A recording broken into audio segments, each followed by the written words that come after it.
This is a pond in Brunswick County, North Carolina, in the first week of January 2018. The surface has frozen into a flat sheet of gray ice, and pushing up through that ice, in a row, are the snouts of 18 American alligators.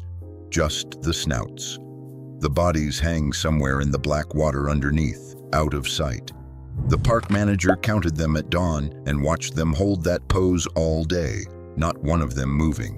A hard freeze is supposed to kill a cold-blooded swamp predator, but days later, every one of those alligators was still alive. The place is called the Charlotte River Swamp Park, a rescue and sanctuary near the coast, in the southeastern corner of the state. A man named George Howard runs it. When that first hard freeze rolled through, he went out to the ponds expecting the worst, and instead he found his alligators locked into the ice with their noses up, breathing slowly, waiting.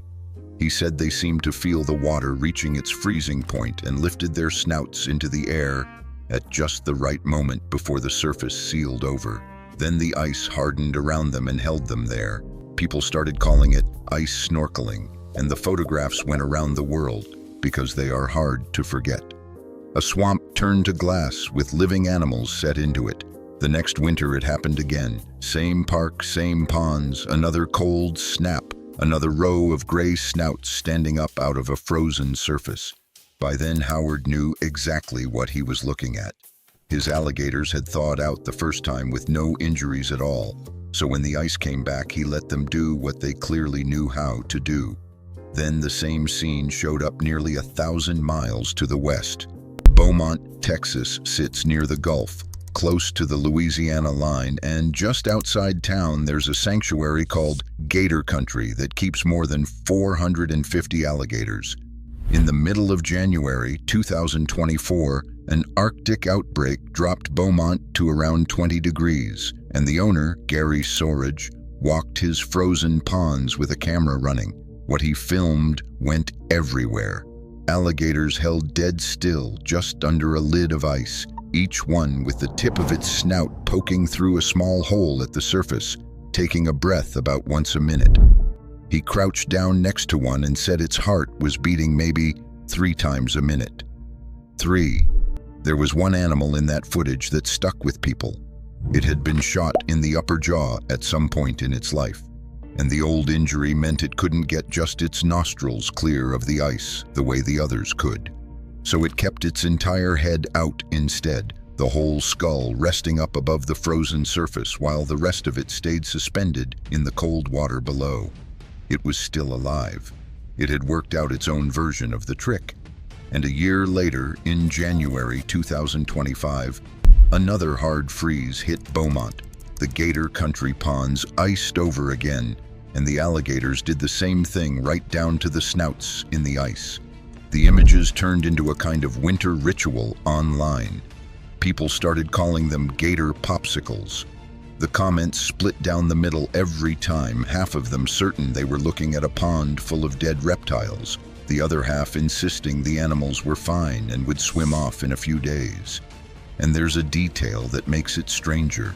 During the same Arctic outbreaks, the exact same behavior kept turning up in different states at once, from the Texas coast to the swamps of the Carolinas, as if every alligator caught out in a freeze already carried the same set of instructions and ran them at the same time.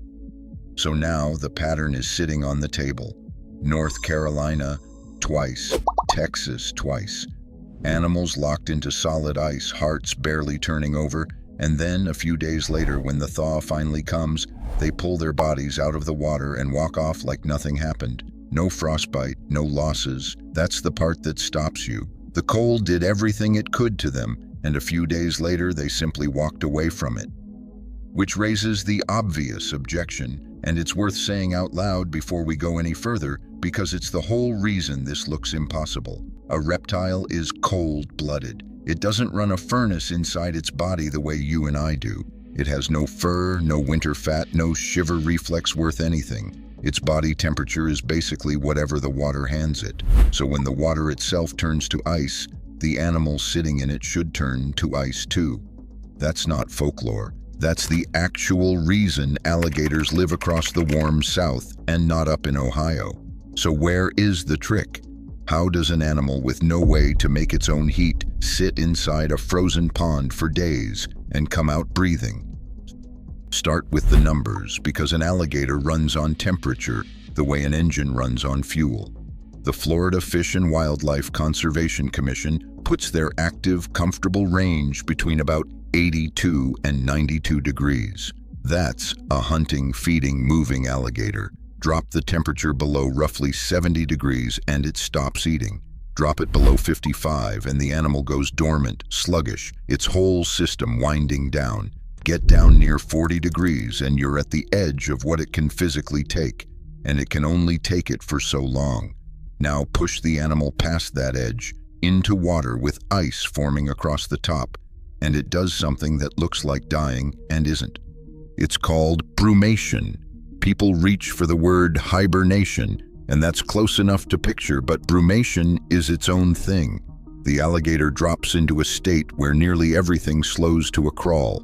Its metabolism falls off a cliff. Its heart rate collapses to 2 or 3 beats a minute. Its breathing stretches out to something like 1 breath every 60 seconds. Digestion shuts down completely, which is why a brumating gator can go for months without eating a single thing. Calling it sleep undersells what's happening. The animal is idling at the lowest setting a living body can hold and still count as living. And this is where the snout comes in, the piece that finally makes the photographs make sense. An alligator cannot breathe through ice. So as the surface starts to freeze, the animal noses up to the top, tilts its snout into the air, and lets the ice harden around it, while it keeps 2 nostrils open to the sky. George Howard's line about his gators sensing the freezing point and lifting up at just the right moment, that is the entire game. Time it right and you keep an airway open for days. Time it wrong and the surface seals over your head. The water does the rest of the work. Ice floats, so a pond always freezes from the top down, and underneath that frozen lid, the water stays liquid and a few degrees warmer than the brutal air above it. The alligator's body hangs there in that slightly warmer layer, insulated by the very pond that's trapping it, while only the snout is exposed to the real cold. That single sheltered layer of water, plus a body running at almost no power, is the whole reason a few days locked in ice doesn't finish the animal off. The snorkel and the near-stopped heart do the rest. This is why the animal in that Texas footage looked so much like a dead one. Its heart was barely beating. It wasn't reacting to the man crouched a foot away from it. Its eyes weren't tracking anything. Pull almost any other large animal down to a 3-beat-a-minute heartbeat and hold it there in freezing water for 2 or 3 days, and you would be looking at a body. In an alligator, you're looking at a strategy. The water that trapped it is also sheltering it, a pocket of liquid held under a roof of ice, with the animal parked at the bottom of its own metabolism. So the frozen alligator was never frozen the way you pictured it. Its body was never a solid block of anything. It was a still, barely breathing animal, holding 1 nostril's worth of air open to a freezing sky, running its heart at 3 beats a minute, quietly waiting out a stretch of weather that would have killed almost anything else in that swamp. When the thaw comes, the metabolism climbs back up, the heart speeds back up, the animal simply reboots, and within a day it's basking on a bank like the freeze never happened. If you've ever pulled the card out of a trail cam and found something you couldn't quite explain, or watched a pond behind your own place freeze over and wondered what was down under it, stay with me, because the next part is the one that lands closest to home. The real question isn't how these animals survive a freeze, it's where they're doing it. Point at alligator country on a map, and your hand goes to Florida, or the Louisiana Bayou, or the Everglades. Warm water, year-round. What almost nobody pictures is the true northern edge of where these animals live and breed entirely on their own. No fences, no feeding, no help. That edge sits up in North Carolina, and not as lost strays. as established, reproducing populations. Lake Waccamaw, a wide, shallow Carolina bay about 40 miles west of Wilmington, holds hundreds of wild alligators. State biologists doing fieldwork there in 2024 counted 65 in a single day and reported the population looked larger than in past years. East of there, the Alligator River National Wildlife Refuge spreads its black water and Pocosin Marsh along Albemarle Sound, thick with them.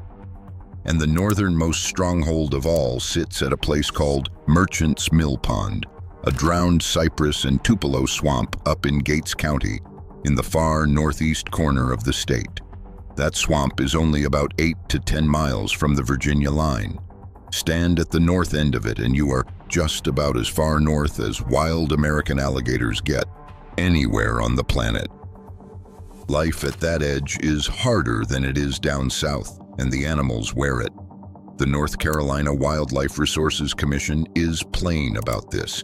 The sheer number of cold days this far north shortens the growing season, so these northern alligators grow more slowly, reach breeding age later, and reproduce less often than their Gulf Coast cousins. A gator that might hit 10 feet in the bayous of Louisiana takes far longer to get there in a Carolina swamp, if it ever does.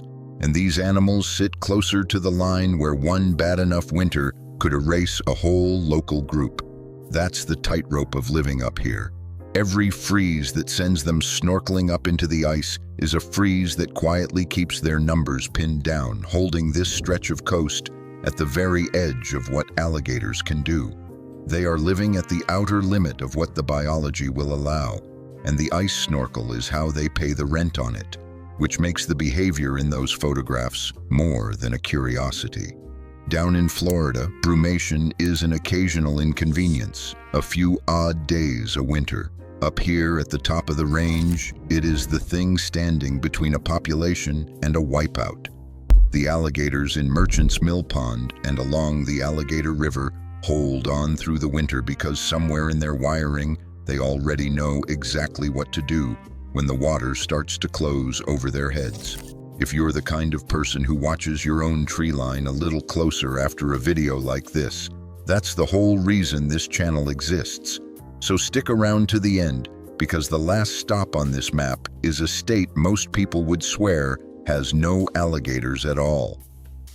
Which brings us right up to that state line and to a question the range maps would rather not answer. Is that northern edge holding still, or is it creeping north? In April of 2026, across the border in Chesapeake, Virginia, on the Virginia side of the Great Dismal Swamp, a state biologist confirmed an alligator. Wildlife officers went out to look, and at least one of them saw the animal with his own eyes before it slid off into the water and was gone. Now, Virginia has no established breeding alligator population. Officials were quick to say so, and quick to point out that a lot of the gators that turn up in the state are small ones, released pets that somebody bought and then dumped in a canal when it got too big. So one animal in a swamp that straddles the border proves nothing by itself. Not enough to confirm the line has moved. Not enough to dismiss it either. Because here is the honest part, the part the confident maps leave off. Nobody actually knows yet whether these northern animals are quietly getting hardier, whether milder winters are handing them more survivable years, or whether the odd gator turning up in Virginia is just a wanderer and a swamp that never cared about a line on a map. The biologists who study them won't tell you it's settled. What they will tell you is that the ones already in North Carolina are not going anywhere, that they have worked out how to live through a freeze that logic says should kill them, and that the northern edge of alligator country runs a lot closer to the mid-Atlantic than the postcard version of these animals would ever let you believe. Which takes us all the way back to that pond in Brunswick County, the gray sheet of ice, the row of snouts standing up out of it, still and patient, two dark nostrils each open to a freezing sky. For one long day, they looked like a swamp full of dead animals set in glass. Then the weather turned, the ice cracked and let go, and one by one, every alligator slid back down into the dark water and swam away, ready to do the entire thing over again the next time the South forgets that it isn't supposed to freeze.